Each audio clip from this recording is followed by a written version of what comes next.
Hey everybody, welcome to the channel. Today is the third episode in making of a recurve fighter from Turkish twist Damascus.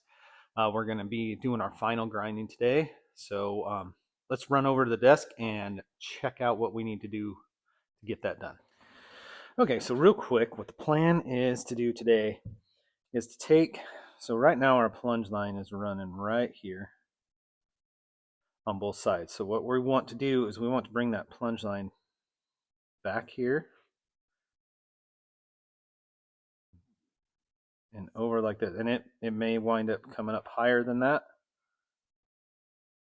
like that. But right now we have this whole area right here that is not ground. We're gonna finalize where these shoulders are going to be, that the guard fits up. They're probably going to move up in this general area, maybe even up into there. And the false edge up here, we're going to kind of feather it in here like this. So we're going to take some of that off. So we want to make sure that those, where those are ground in, are perfectly straight across from each other. We're going to take the edge down to, right now the edge is 33 thousandths, looks like. We want to take it down to about 10 to 15 thousandths. That would be a good one for a good solid edge for this style of knife. You don't want to be super thick, but you also don't want to be very thin, super thin with this. We'll probably take in the false edge up here on top because it is pretty thick. It's 100 thousandths. So we'll take that in some too, and just clean up the flats. We have to get rid of all of that decarb. And what decarb is as you heat this up, the carbon burns off from the edge in just a little ways into the steel, and so you have to get rid of that or it doesn't etch very good, and it won't harden either. So you don't want any of that on your edge because then your edge won't be hardened. But that's what we need to do right now. That's what we're gonna start on. We'll get the file guide on. I have a carbide faced file guide that I will put on, that clamps on here, so I get my plunge lines exactly where I want them and straight across from each other on both sides. And so, yeah, let's get going on that. So I have the flats all cleaned off and up to 400 grit on the surface grinder. So right now the blade is 170 thousandths, which is right about where I want it. So what we need to do is we need to decide where exactly we want to run the plunge lines. So what I usually do is I try to do about 90 degrees off of the spine. And so usually mark a line just like that. One thing, you either want the line, the plunge line perpendicular to your spine or tipped slightly ahead. If it's tipped back a little bit, it just doesn't look right. So you want the line either perpendicular or slightly, the plunge line slightly leaning ahead. So there's perpendicular to the spine right there. I think that looks like it's going to be all right. So the way this works, this just clamps onto your blade. I can get it open. Kind of stuck right now. There.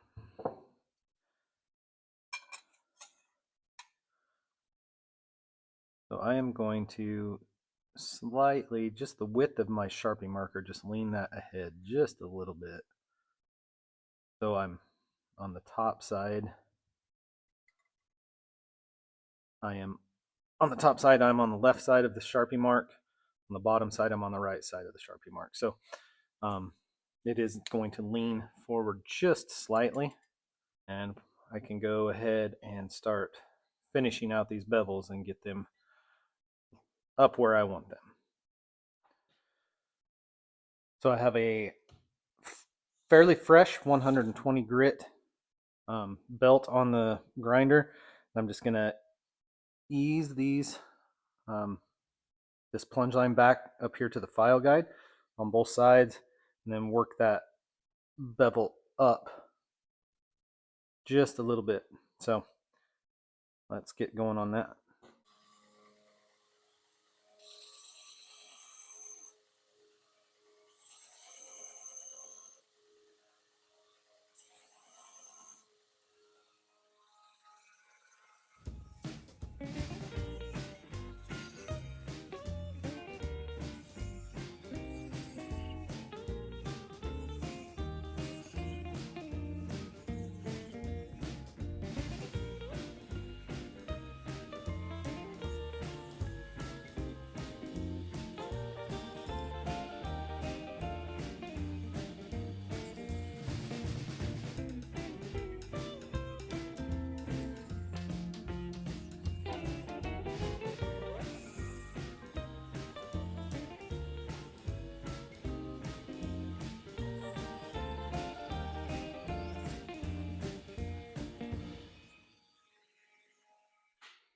So here's one side done to 120 grit.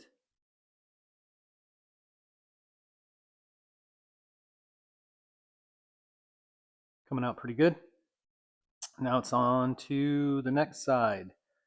Get these plunge lines lined up and the decarb off. Thin that edge down.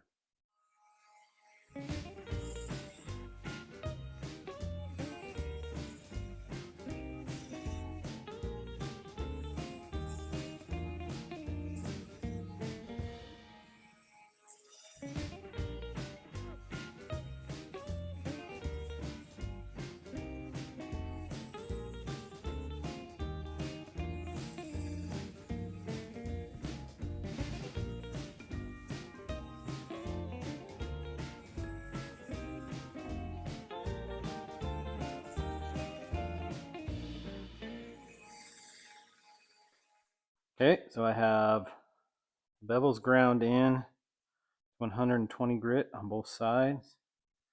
There'll be some cleanup here on the false edge here.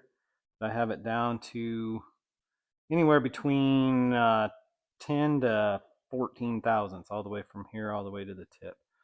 So I'm going to clean it up with some 400 grit belt, get all those deep scratches from the 120 out. But as of right now, it's looking pretty good. Okay, here it is cleaned up 400 grit. Let's see. I'll take the file guide off. It's ready to take it off, and then we'll take it over to clean up these false edge. All right, here's the first look at it without the file guide on.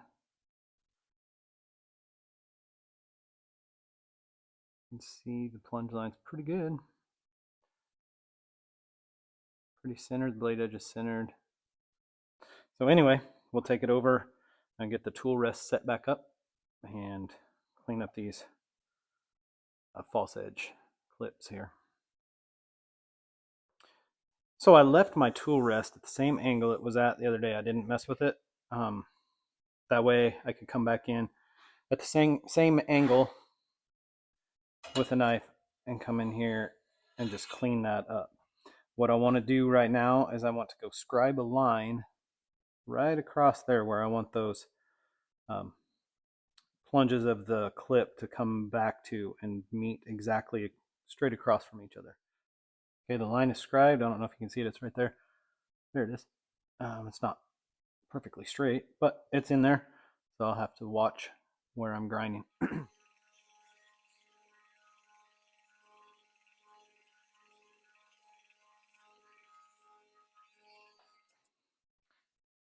So the clip cleaned up. You can see little plunges right there, pretty even. Everything is up to 400 grit. So now what we're going to do is we're going to work on this little area right here. We're going to bring that heel forward just a little bit to match where the plunge lines are. and then these shoulders.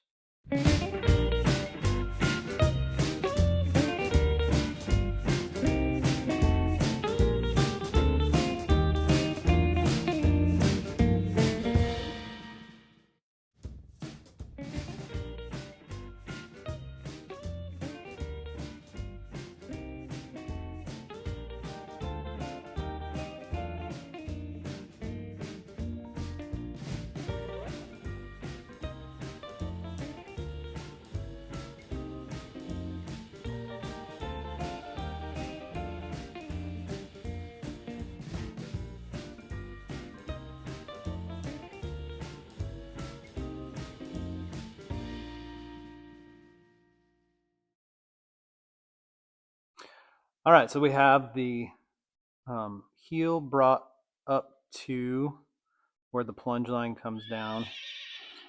So the plunge line comes down right in this corner right here. And I like to bring my heel ahead just a little bit, give it just a little bit of a curve instead of have it straight down like that. So pretty good. What we're going to do now is bring these shoulders right here where the guard will set tight up against there. We're going to bring those up into this area, depending on how much area I want for my ricasso right here. So I'm putting my file guide on there with my carbide face pointing this way, and I'm going to mark 90 degrees or basically straight with this plunge line. I want my guard to sit straight with that plunge line. So that's what we'll do right now. So on the plunge line, we went just not quite perpendicular to the spine. So you can see right there, it's just not quite, it's leaned forward just a little bit, which is kind of what I like. So I'm going to put this on here and kind of try to eyeball that as close as I can get to running straight with the plunge line. I think that's going to be pretty close right there. I'm going to mark that on there. And here are the ponies. So now we'll take the file guide and we'll put it on there this way, so the carbide face is to the back. We will take these shoulders right up here just like that, even with the tang, and then we do need to thin the tang out. We need to taper the tang wide here and taper it down this way. Also, I'm going to taper it a little bit more this way.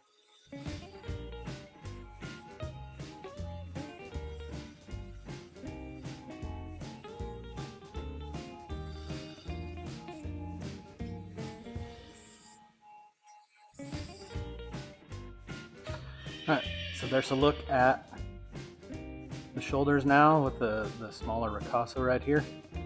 Now I'm gonna trim this tang down so it's a lot smaller. Okay, so right now as it sits, we need to check and make sure how wide the ricasso is right here, where the guard is going to fit. Right now it is 175. Back here it's 180, so we need to go a little bit more narrow. 171, 161, 142. So just a little bit, need to take a little bit off right in this area here on both sides, a little bit, so when that guard sets up there, it sets up tight and there's no gaps. So I'll do that, and then I think that is going to be it. Ready for hand sanding. All right, that's going to do it for today's episode. The final grinding is all done. We will pick up next time with some hand sanding and probably fit a guard. So that's where we're headed to next. All right, thanks for watching. We'll see you on the next one.